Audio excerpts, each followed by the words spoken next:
Sainte Marie-Eugénie Milleret, plus 1898. Fêtée le 10 mars. Née à Metz le 25 août 1817, Marie-Eugénie partagea son enfance entre l'hôtel particulier des Millerets de Brou et la vaste propriété de Prêches, aux frontières du Luxembourg, de l'Allemagne et de la France. Comblée dans une famille incrédule dont le père voltairien est un haut fonctionnaire et la mère, excellente éducatrice, ne pratique que le formalisme religieux, elle connaîtra une véritable rencontre mystique avec Jésus-Christ au jour de sa première communion. Je ne l'ai jamais oublié. Point. En 1830, son père ruiné doit vendre la manoire de Prêches puis l'hôtel de Metz. Ses parents se séparent en 1831 et elle vient à Paris avec sa mère qui sera emportée brutalement par le choléra en 1832. Elle est recueillie dans une riche famille amie, à Châlons. L'adolescente de 17 ans connaît alors le désarroi et la solitude dans les mondanités qui l'entourent. Je passais quelques années à me questionner sur la base et l'effet des croyances que je n'avais pas comprises. Mon ignorance de l'enseignement de l'Église était inconcevable et pourtant j'avais reçu les instructions communes du catéchisme. Lettre à Lacordaire 1841, son père l'a fait revenir à Paris. Durant le carême 1835, elle retrouve la lumière en entendant l'abbé Lacordaire prêcher à Notre-Dame. Votre parole me donnait une foi que rien ne devait plus faire vaciller. Ma vocation date de Notre-Dame, dira-t-elle plus tard. Elle se passionne alors pour le renouveau du christianisme de Lamennais, de Montalembert et de ses amis. Parmi eux, l'abbé Combalot dont elle entend les prédications à Saint-Eustache en mars 1837.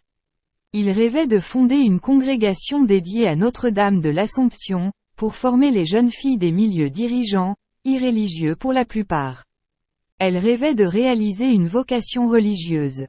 Elle hésite d'abord à le suivre, puis elle acquiesce. En avril 1839, elles sont deux à se réunir pour cela rue Férou dont le changement de numérotation rend difficile la localisation et se retrouvent bientôt quatre dans un appartement, 104 rue de Vaugirard, étudiant la théologie, l'écriture sainte et les sciences profanes. Kate O'Neill, une Irlandaise, est déjà là qui prendra Thérèse Emmanuel comme nom de religieuse et dont la forte personnalité l'accompagnera toute sa vie de son amitié.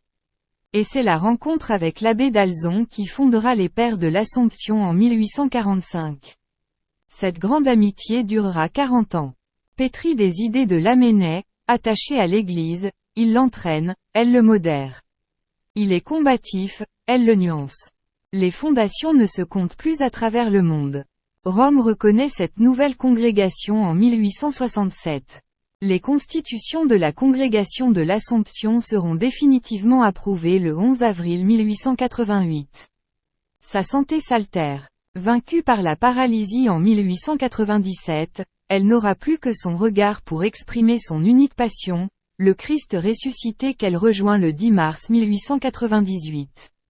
Le 9 février 1975, le pape Paul VI béatifie celle qui, venue de l'incrédulité, a découvert la foi dans un amour passionné du Christ et s'est retrouvée fondatrice au cœur de l'Église.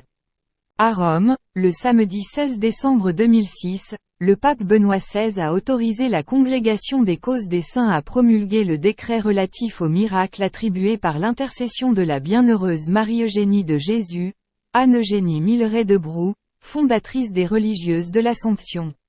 À Rome, le dimanche 3 juin 2007, le pape Benoît XVI a canonisé Sainte Marie-Eugénie de Jésus.